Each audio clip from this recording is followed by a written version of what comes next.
Discussion keeps the world turning. This is Roundtable. Translating the trends and deciphering the headlines. This is Roundtable. I'm Niu Honglin. A rocket retrieved from the sea. A plan to deploy more than 200,000 satellites across 14 satellite constellations. These are not isolated headlines, but signals of a deeper constructural change. Today, we invite you to take a closer look at China's commercial space industry and find out how it relates to each and every one of us. For today's show, I'm joined by Fei Fei and Steve Hatherley. Now pull up a chair and join the conversation. For decades, space in China was synonymous with national missions and strategic milestones. Today, a new set of vocabulary is emerging: reusability, cost control, commercial payloads, and market valuation. The boundary between national team and private players is being a bit blurred. From private rockets that lend themselves to space buses launching rose seeds for a quick tan in cosmic radiation, China's commercial space scene is absolutely exploding. We are talking a million or a multi-trillion yuan industry that's shifting from launching giant satellites for big corporations to selling tickets to maybe even you and me. So here is the million-dollar question for today. Are we witnessing a big moment for commercial space industry in China? I think it's really a huge topic. It's something that's really far away in the sense that I cannot really imagine myself being a space traveler. Yet it's also quite close because when we shop in the supermarket, very highly likely that something you buy is already a offspring of a certain seed that has gone to space and came back. So when it comes to commercial space or commercial space industry, one significant event happened only earlier this month. Yeah, exactly. Well, where do we begin? Even in the earlier of this month, which is only the first month of 2026, a number of launches has already been witnessed across China. And I think one of them is on January the 12th, where a company, a private firm called Caspace, launched a Li Hong 1, also known as PH1, and they successfully completed its first suborbital flight test. So it launched from the Jiuquan Satellite Launch Center in northwest China, and then the spacecraft blasted past a line called the Karma line, basically the borderline between us on the Earth and also on the space. So reaching an altitude of about 120 kilometers.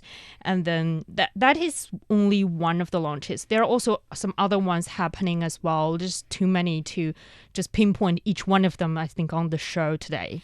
This one was a pretty cool one. It was up there for about 300 seconds in a microgravity environment, and the payload, it re-entered the atmosphere. It used a parachute system. Very accurate, actually. It touched down within just 100 meters of its target. But what it brought back was the cool part that I mentioned, the passengers, if you will. Rose seeds. Yes, rose, like that rose, like the flower rose, and a high-tech 3D metal printer. Those were the passengers for that particular flight. I think we're going to get to both of those just a little bit later on. But yeah, let me talk about the rose seeds just a little bit first, because what they did was they took the seeds up there, and then they expose them to radiation. And what that radiation does is it triggers mutations within the seeds. And then the scientists, they're now going to take those seeds back to their labs to grow what they call aerospace roses. Yes, I'll repeat that again. Aerospace roses, new varieties that they're hoping that they'll be tougher. They're hoping that they'll be prettier, although that's a relative term. And then what they want to do is they want to build this whole aerospace rose germplasm bank. So that was one of the missions for this particular flight. We think this is significant not only because the passengers are really cool, but also because if we really think about having commercial space as an industry, you need to make sure that the cost effectiveness is in the range that a company can really consider. And a way to bring the cost down would be make sure that the rockets to start with are reusable. So we've conquered that already for several times. We see, for example, this specific one, the specific Niu Honglin, it is a returnable payload capsule. It will be upgraded into a orbital class space manufacturing spacecraft with a maximum on-orbit duration of no less than 1 year and a reusability of at least 10 missions. So that has already lowered the cost. Now, what this experiment or this mission improves or showcases is that now not only can we use only one rocket to send multiple satellites into the space, we can also retrieve them. So when you can send them out there, you can do experiment there and send data back. But when you can retrieve them, you can get the seeds back and grow beautiful flowers. Yeah, and this is the difference, isn't it, between a government space project and the commercial space industry. I think for many people, when they hear commercial space industry, they think about, I'm going to become an astronaut myself, yes, and I'm going to travel. pay a ton of money, and I'm going to go up there, and I'm going to see Earth from a different point of view. And yes, that is part of it, but it's not the only thing. So the biggest difference between a government project and a commercial one is kind of the end goal. Traditional space projects, take for example the Shenzhou 20 mission. Those are state-led initiatives that are focused on a national strategy or security, if you will. And the commercial space industry, though, is driven by what they call commercial logic. And that means that companies are trying to make money. They're trying to compete with each other in the market, and they're trying to find ways to make space travel sustainable and affordable for the rest of us, yes, but also take things like rose seeds into space and do their own types of experiments so that they can figure out how to make best use of those things so they can benefit from them on Earth. Yes, and this one is kind of like opening a new line of work for this company. Not only can they send things up, they can also retrieve things back. And if they want, they can also, let's say, welcome the kind of client who need a ride into the space and become their space laboratory for hire. Exactly. I think a lot of the satellites that we are seeing these days, they especially launched in the southern island province of Hainan, is working in this model that, for example, a commercial form, space form, they developed their own carrier rocket, and different other companies who have the need of sending a satellite into the space or needing the data from those satellites can working with these companies and either launch their own satellites or share data from collected by these satellites. And I think for this year in particular, one of the key areas for the private sector, the private space sector, is basically to master on the reusability of rocket technology. It is also said by an official from the Ministry of Industry and Information Technology that the mastering such technology to reuse the rockets not only doing so by breaking a lot of the technical difficulties, but also reducing the costs and paving the way for a lot of space projects and such as more efficient build-up of space-based satellite communication networks. We're not talking about just one satellite. We're talking about different ones, dozens of ones forming a whole network, for example, for our phone connections, and also, for example, helping our farming or emergency rescues. GPS. Yes, exactly. And those kind of technologies as well. China has been thinking about it and also starting with the commercial space industry I think at least in 2014. Around that time, we see private rocket and commercial satellite teams were founded one after another.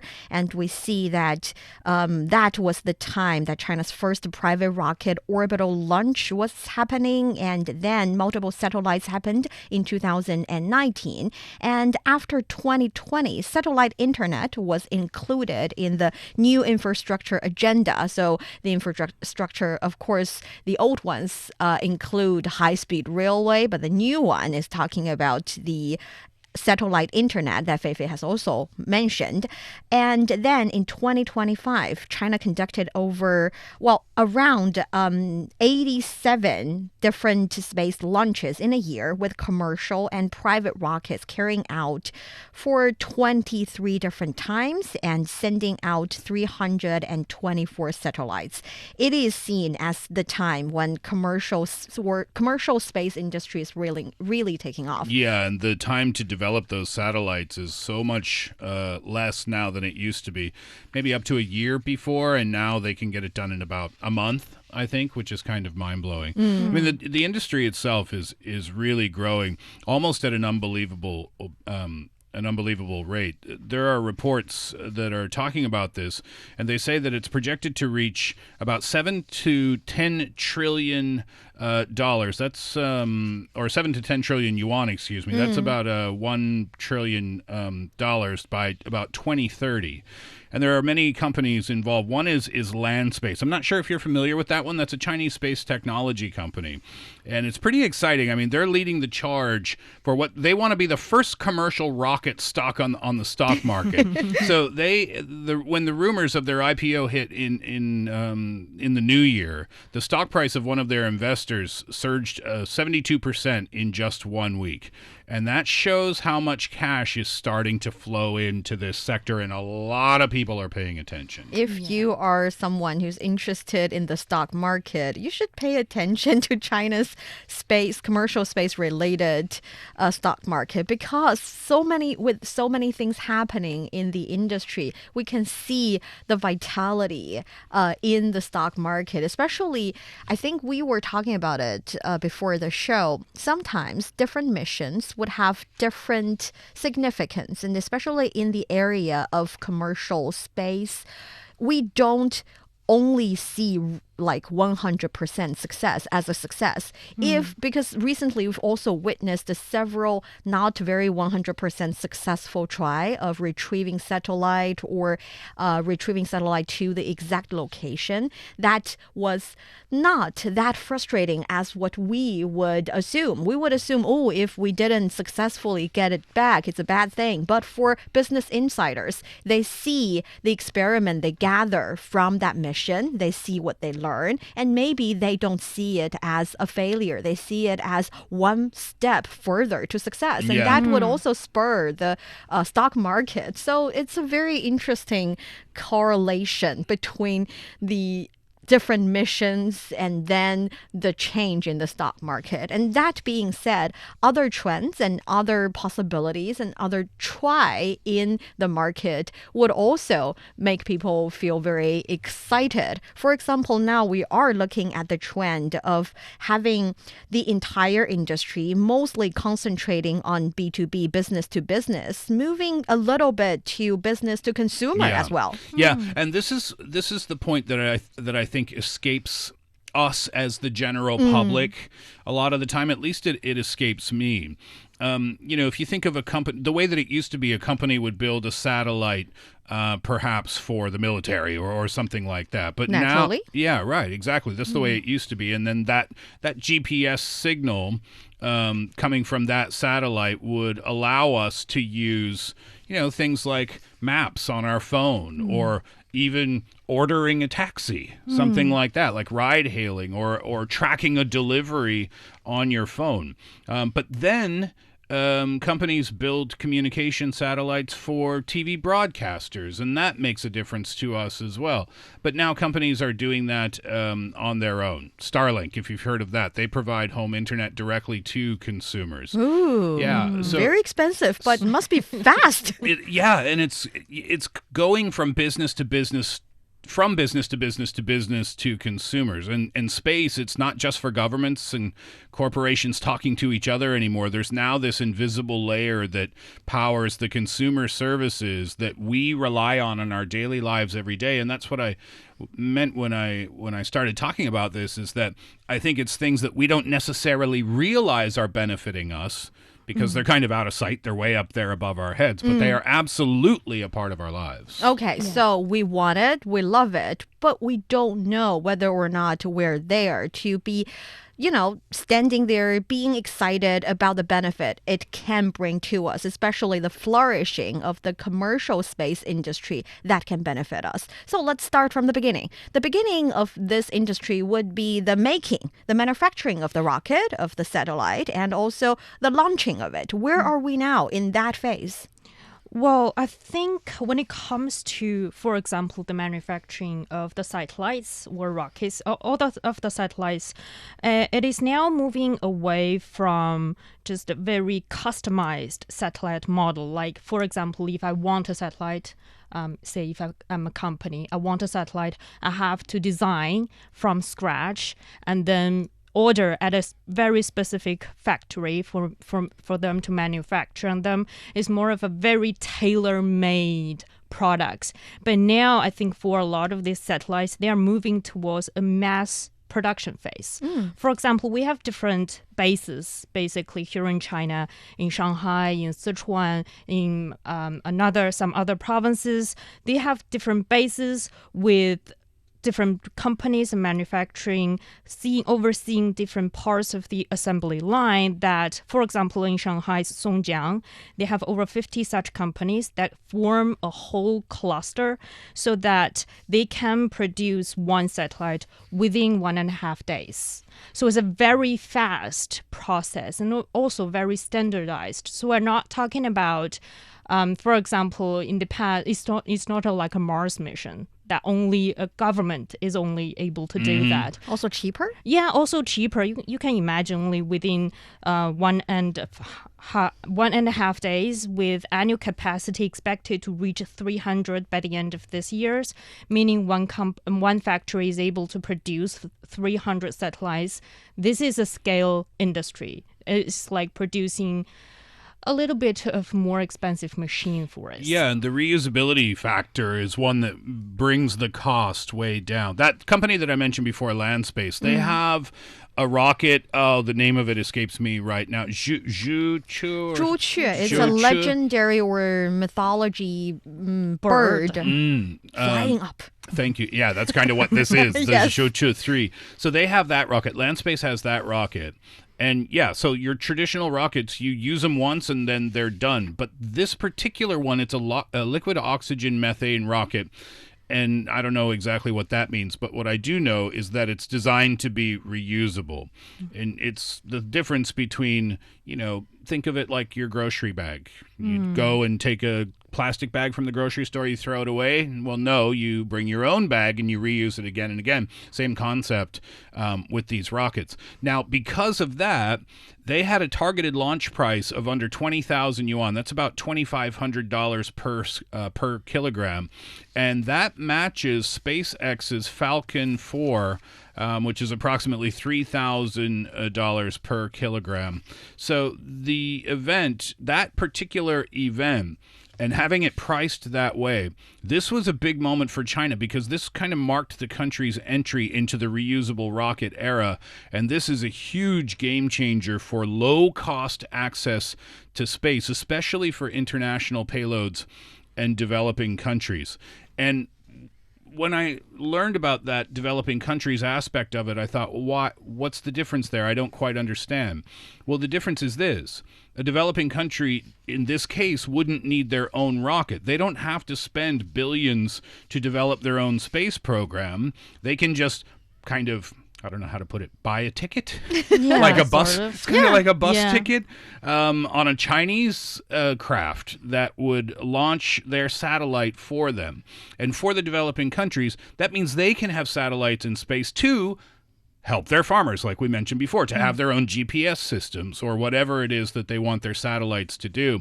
It just kind of levels it helps to level the playing field for a lot of countries that otherwise wouldn't have had the money to invest in their own space program. Yes, and when we talk about scale, the company we mentioned at the very beginning, the company that has successfully retrieved the suborbital satellite, in the very beginning of our conversation, they, as of December 2025, the company CAS, their Legion 1, has successfully completed 11 launch missions and accurately delivering a total of 84 satellites into their designed orbits, with a cumulative payload mass exceeding 11 metric tons. So, a satellite from any developing country who wants to do a certain experiment that would definitely give a boost to one of their industries can be one of the 84 satellites we're talking about. And one thing that we mentioned in the very beginning of the conversation was that it's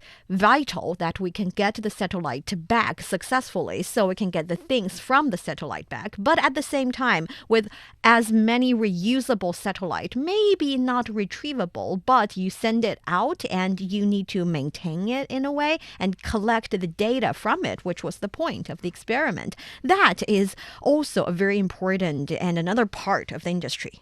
Yeah, and also speaking of satellites, it made me think of, a lot of people would have that question of why do I need a satellite? Like not only in navigation, but I think about, for example, in really high-tech weather monitoring, like when disasters, we receive on our phones about, for example, the weather forecasts we constantly receive currently on our phones every day. It's actually powered by a lot of these satellite networks in the orbit, and right now we have like different constellation, meaning different satellite networks working together and providing such services to the general public. So I think in these terms, these satellites gives a more significance when it comes to, developing countries, as Steve mentioned, that they also need such services more than many, many other people in the world right now when it comes to, getting to know emergencies, getting to know their weather conditions on a daily basis. You were talking about just everyday weather reports. And that's absolutely true. I said disasters because that's part of it too, disaster prevention. When you can track weather patterns and expect what's coming or know what's coming, then you can be a lot more prepared for it. And we mentioned about doing experiment in space because now I think it's common knowledge to everyone. You must have already know this. When it's in space, the condition is very different. That is why sending seeds to the space, sending any kind of agricultural product to space and then retrieving them and then start growing them might trigger a certain kind of change in DNA and change the feature of it. But if not only can we do experiments and change the seed of something, but also if we can manufacture in space, build something in space, it will be a different thing. The orbiting factory. Cool name. Well, so I think this word, came up before, microgravity. And that's what space has that we on Earth don't have. And that allows for the construction of things in space. And that's where companies can test how to make materials or medicines or 3D printed parts. I said that printer, right? They are better or they are stronger because they don't have the pull of gravity. And again, I didn't know what that meant, so I had to search and figure it out. So on Earth, gravity makes everything sink, right? It's heavy. It makes us heavy. And it makes liquids have a top and a bottom as well. And it pulls on things as they're being made, and that can weaken their structure. But here's the difference in microgravity. A solid, a liquid, or a gas can all float and be mixed together perfectly. There is no top and bottom for the liquids because of the lack of gravity. So what that means is you can create a perfect metal alloy or a perfect metal alloy ball, for example, because the metals, they will not separate. And then you can 3D print these delicate structures and they won't collapse under their own weight because there is no weight.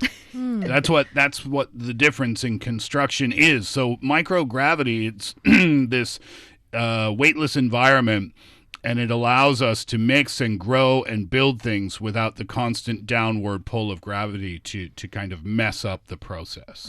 Yeah, and also when it comes to other different technologies, like in medicine, I think a lot of researchers are looking to do their experiments in really advanced medicines. For example, there is a certain protein crystals that can grow larger and more perfectly without gravity pulling them out of shape.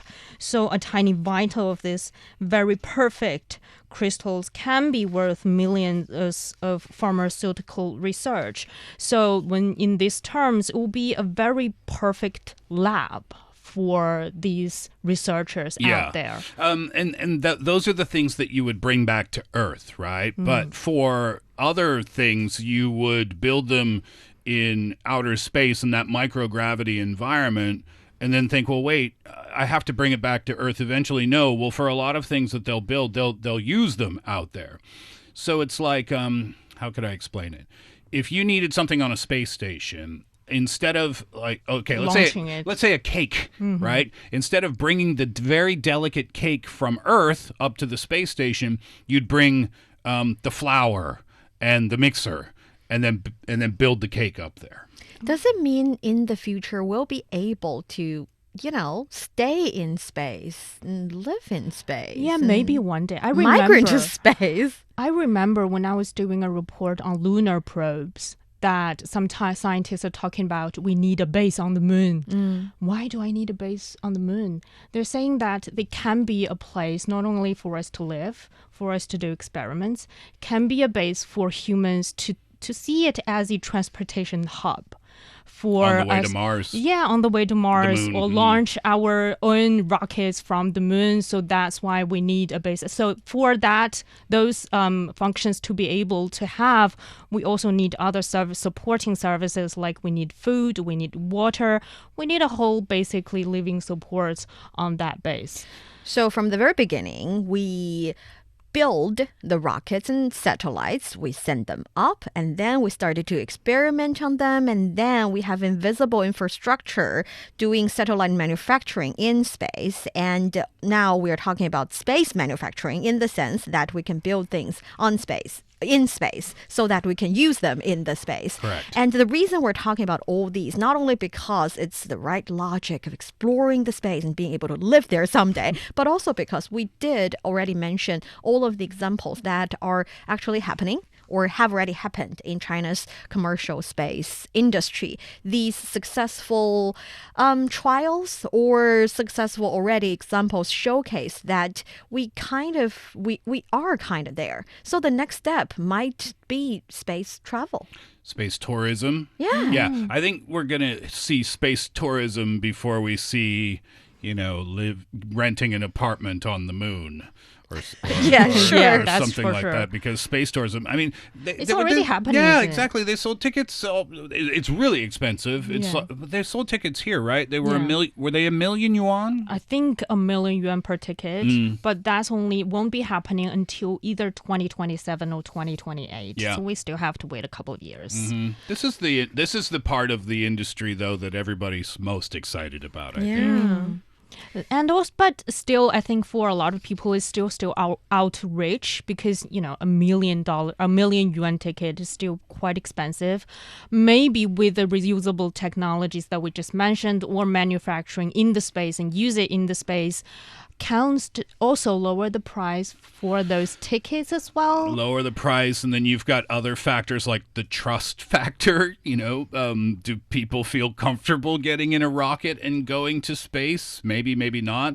Oh, wait a minute. If that rocket goes up, it has to come back safely too.